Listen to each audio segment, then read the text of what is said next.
Days old tilapia. Backyard farming.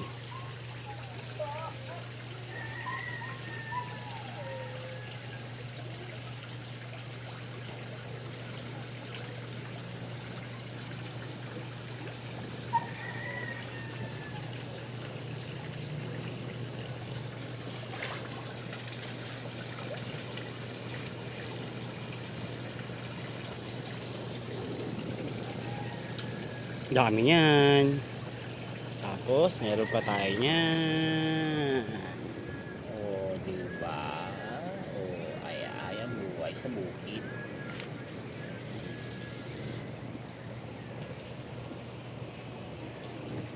Tapos, meron tayong mga azola. Meron tayong mga kalabasa, okra, sile, kamatis, talong, at kalabasa.